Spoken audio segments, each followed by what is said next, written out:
Hello everybody, thank you so much for sending in your questions and replying to my YouTube and Instagram posts. So this is the Q&A that you've all been waiting for. I can't wait to dive into the questions and answers because I've got some really good ones sent in by you guys, my fantastic viewers. So yeah, let's get on with the Q&A.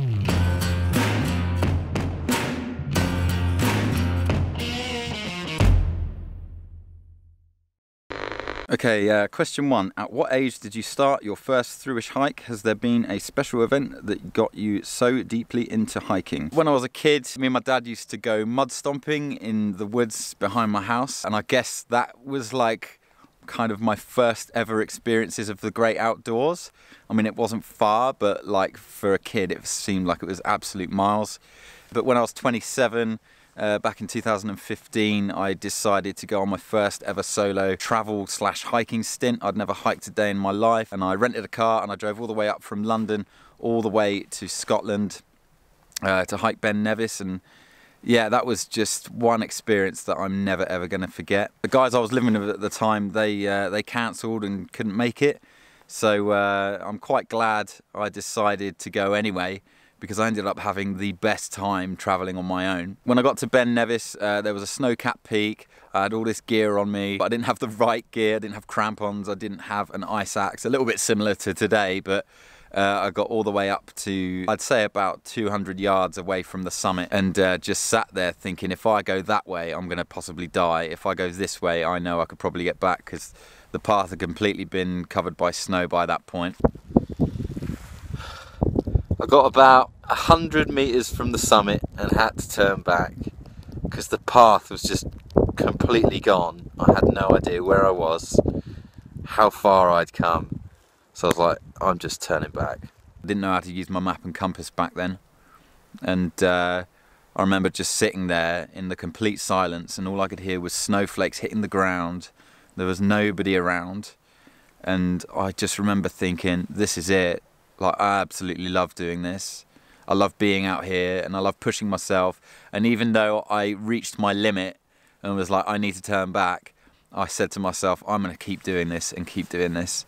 So yeah, I'd say apart from back when I was a kid, that was like the biggest moment in my life when I was like, right, hiking is my new passion and I can't wait to pursue it. Question 2, from all your experiences hiking and backpacking, what has been the highest of the highs and the lowest of the lows? I don't know, the highest of the highs, I just really enjoy the experience. It's really hard now to put my finger on one actual moment that was the most incredible moment, but now I look back, I think a really good example would be when, which isn't one moment, it's probably 2 moments. So when I was in Indonesia, I hiked up Mount Rinjani. That was about 3,700 meters, and I remember looking back to Bali and looking at the volcano in Bali, and about a week later I summited that volcano in Bali and then turned around and looked at Mount Rinjani where I'd summited and been a week prior to that, and just found it amazing that I was in one spot over there which was miles away, on one summit, on one volcano, and now I'm on this volcano looking back at it, and it just blew my mind. I think that was probably the happiest moment in realising my my efforts and my potential, and knowing how far I can go, and just being like, I can't believe I stood on top of that thing and now I'm stood on top of this thing.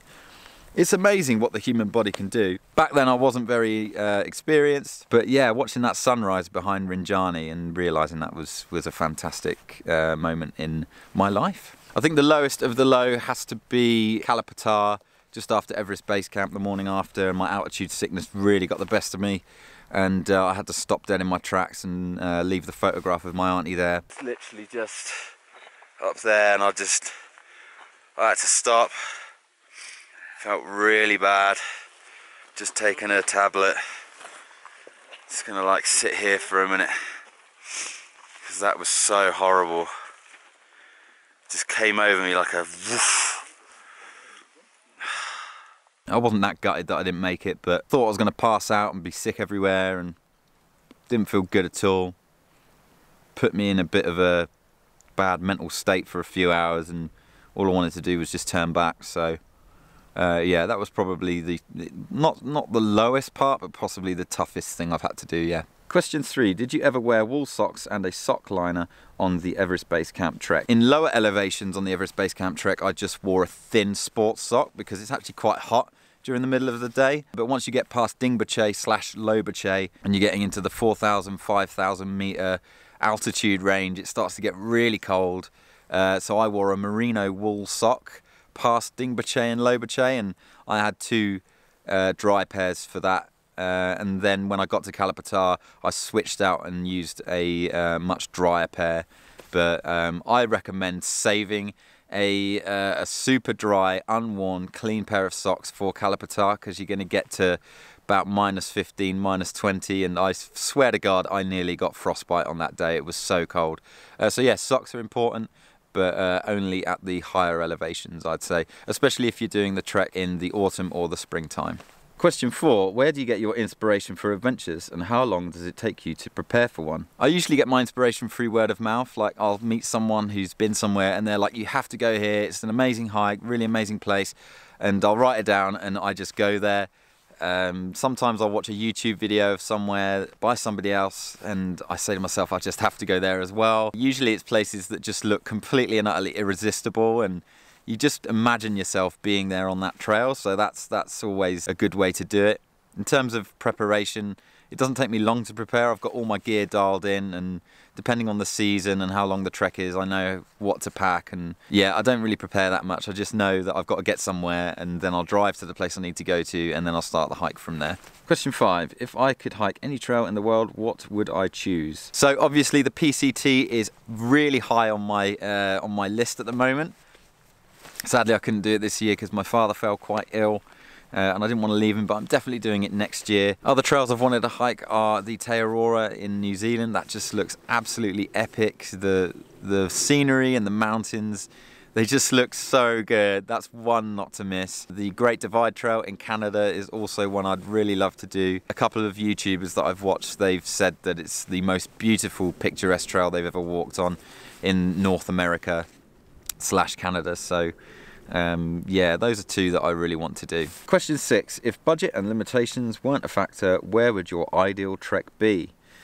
So it's kind of similar to the last question, but if money was no object and limitations weren't an object either, I'd definitely like to hike Andrew Skurka's route, which is the Great Western Loop. The Great Western Loop is the Pacific Crest Trail, the Pacific Northwest Trail, and then down the Continental Divide, and then along the Grand Enchantment Trail, I think it's called, and then the Arizona Trail back to the Canadian border. And I think that was like something ridiculous, like 6,000 or 7,000 miles. And I would just love to be at a point in my hiking ability to be able to hike that far for that long a period of time, and just be out there for as long as it takes, and have the expertise to do that. And the strength to do that, and the stamina, and yeah, one day I'd love to get to that point. But I haven't even done a through hike that's over 100 miles yet, so the PCT is going to be my turning point next year, and I think at that point I will know if I can do that kind of length of hike. I think most of it is mental game. Once you get your hiker legs in, I think anything's possible. So who knows? Money, limitations, things like that. Yeah, I'll see how far I can go. Question 7. Do you have any physical preparation before a hike? So not really. I think the best way to train for a hike is just to hike. Get out there and hike as much as you possibly can, whether they're day hikes, whether they're a couple of nights. In terms of physical ability, that's going to train you up. But when you're on a long trail, even if it's like 100 miles or whether it's 2,000 miles, just take it slow in the beginning, get your hiker legs in gear, and eventually you'll just be able to walk further and further and further. I think a lot of people on the PCT, they hike about 8 miles in the first week or the first 10 days, and then they gradually build that up to about 15 and 20, 25 and 30. So yeah, just take it slow in the beginning. In terms of training, I don't really go to the gym. I don't really do any weights or anything like that. It's all just walking. I don't run. I find running is just too painful and it's not very fun. So yeah, in terms of preparation, and experience. Mostly it's all down to your gear and whether you're used to using your gear, and if you know every aspect about the gear that you own. So it's very important when you're training for a hike, when you've got all your gear dialed in, or if you buy any new gear, make sure that you test it out really thoroughly, because you don't want to be 100 miles into a hike and then realise that something's not working for you, that the shoes aren't right. So really know what works for you, and that's probably the best training that you can possibly do before any hike. Okay then everybody, thank you very much for your questions. I hope that answered them for you. If you have any more, do write them down in the comments section below. The Trail Hunter community and myself would love to hear more questions from you. I will also put those into the next Q&A session. I'm going to try and do these about once every couple of months or something like that, or when I'm at a point when there's so many questions that need to be answered, I'll answer them for you. In any video that I post, do feel free to ask me questions in the comments of those videos, and I'll also get back to you as soon as I can on those. Okay guys, thanks for watching.